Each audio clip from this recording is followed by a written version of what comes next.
இந்தியாவில் ஒரு greatest award Bharat Ratna அவார்டை கொடுத்திருக்காங்க அவருக்காக. சூப்பரா இருக்கு. நான் சொன்னேன் இல்லையா, மிட் டே மீல்ஸ் மத்திய உணவு திட்டம் சொல்லிட்டு, அந்த திட்டம் இதுதான்.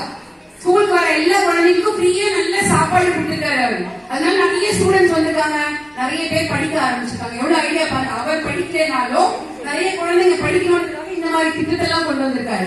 சூப்பர். ஓகே பாருங்க, அவருடைய சூப்பரான ஸ்பெஷல் குவாலிட்டிஸ் எல்லாம் கொண்டு வந்திருக்காங்க பாருங்க.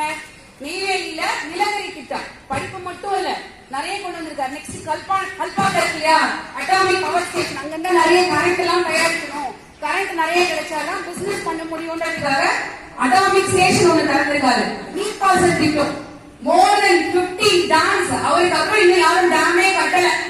அவர் கட்டின டேம் தான் பராமரிக்கிறாங்க. அடுத்தடுத்து வர்றவங்க அவ்வளவு சூப்பரா நிறைய டேம்ஸ். விவசாயம் பண்ணணும் இல்லையா, அதுக்காக மழை காலத்துல வர தண்ணியை சேர்த்து வைக்க